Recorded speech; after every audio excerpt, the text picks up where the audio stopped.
You know what the greatest secret of history is? It's that history can be changed. And yeah, I know, everyone says history can't be changed, but it can. And today we're going to talk about how history isn't just something that goes backwards, history goes forward too. And all those great things that haven't happened yet, that's history that's just waiting to be written. So how do you change history? I'm going to tell you by sharing with you the 3 things that I tell my kids every night when I tuck them into bed. It's true, I stole the idea from a friend of mine who told me what his father used to share with him. Every single night when I tuck my kids into bed, I tell them these 3 things. Dream big, work hard, and stay humble. So let's look at them all. First, dream big. You know who has the biggest, best dreams of all? You, young people. You know how old Martin Luther King Jr. was when he became the leader of the most famous bus boycott in history? He was 26. You know how old Amelia Earhart was when she broke her first world record? 25. You know how old Steve Jobs was when he co-founded Apple Computer? 21. And you know how old Jerry Siegel and Joe Shuster were when they came up with their idea for the greatest superhero of all time? The first one, that they named Superman? These guys were 17 years old. 2 17-year-old kids created Superman. They weren't good looking, look at the picture, right? They weren't popular, they had no money, but they were 2 best friends with one dream. And with just their imaginations, they gave the world Superman. And I know, creating Superman is a once-in-a-lifetime big dream, so I want to tell you about Alexandra Scott. She goes by Alex. Alex was diagnosed with cancer before she was even a year old, and that was the only life she knew: sickness, chemotherapy, and surgery. When she was 4, Alex asked her parents, could she put a lemonade stand in the front yard? She didn't want to buy anything for herself. She wanted to use the money to give it to doctors to help other kids with cancer. Okay? In a single day, Alex's lemonade stand raised $2,000. But here's what I love. Soon after that, other lemonade stands started popping up, all with Alex's name on it. Eventually, they raised $200,000. And then Alex had a new goal. She said, let's raise $1 million. On June 12th, 2004, hundreds of lemonade stands started opening up in every state in the country.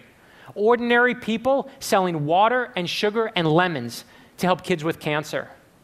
Nearly 2 months later, Alex died while her parents were holding her hands. She was 8 years old. But before she died, Alex said that next year's goal should be $5 million. Today, her dream has raised over $45 million, and it is still going strong. One idea, one girl, one big dream.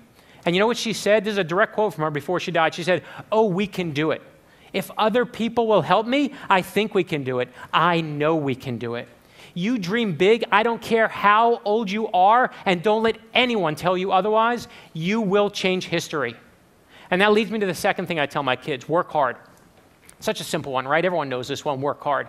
I saw this one from my father, and my father died a few months ago.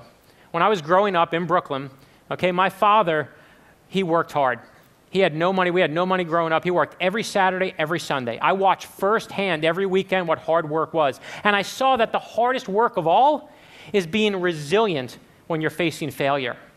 When I started writing my first book got me 24 rejection letters. To be clear, there were only 20 publishers. I got 24 rejection letters, okay? That means that some people were writing me twice to make sure I got the point. But it wasn't until I was writing my 9th book, a book of heroes for my son, that I found my favorite story of working hard through failure. It was a story that a friend told me about the Wright brothers, that every time the Wright brothers went out to fly their plane, they would bring enough extra materials for multiple crashes.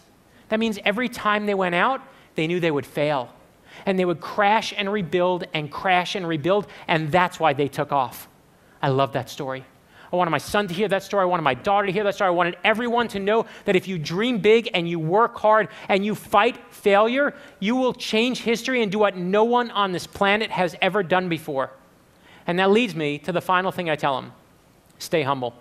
Here's the thing. If you invent the world's first airplane or Superman or a multi-million-dollar lemonade stand, you don't need to be humble. You can get a tattoo on your face that says, "I'm the best," right? But pay attention here. no one likes a jerk.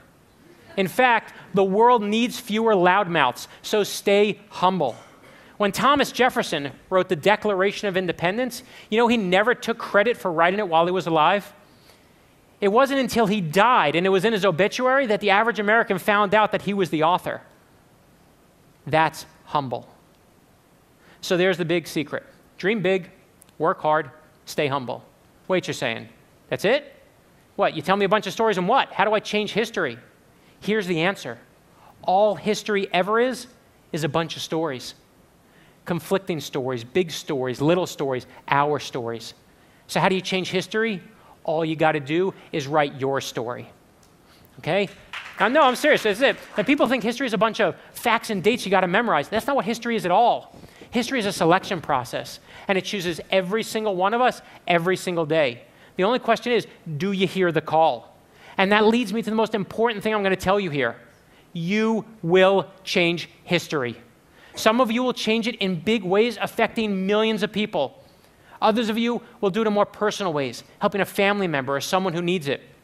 But let me tell you right now, one is not more important than the other. If you help people en masse or one by one, that's how history gets changed, when you take action. But when you start writing your story and you get scared, as we all inevitably do, I want you to know one thing. No one is born a hero. Every single person that we talked about today, whether they were a 26-year-old preacher or two 17-year-old nerds or a little girl who had cancer, every single one of them had moments where they doubted themselves, like you, like me. They had moments where they worried about school and friendships and would they be accepted by others, like you, like me. They had moments where they worried about loneliness and failure and would they ever succeed, like you, like me. But the best part is, you don't have to start a multi-million-dollar lemonade stand to change the world. All you got to do is help one person. Be kind to one person. That's the answer. It is my core belief. It is in every story I just told you. I believe ordinary people change the world. I don't care how much money you have. I don't care where you go to school. That is all nonsense to me. I believe in regular people and their ability to affect change in this world. I believe in my father and a 25-year-old daredevil named Amelia and a little girl who sells lemonade like nobody's business. And it's why I believe in that very first hero we were talking about today, Superman. To me, the most important part of the story isn't Superman. The most important part of the story is Clark Kent. And you want to know why? Because we're all Clark Kent. We all know what it's like to be boring and ordinary and wish we could do something incredibly beyond ourselves.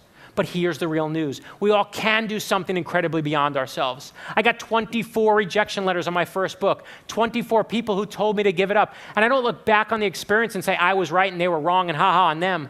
What I look back and realize is that every single one of those rejection letters told me to work harder, to dream bigger, and you better believe it made me more humble. But it also made me want it more than anything.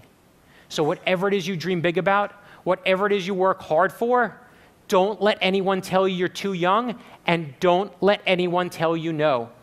Every life makes history, and every life is a story. Thank you.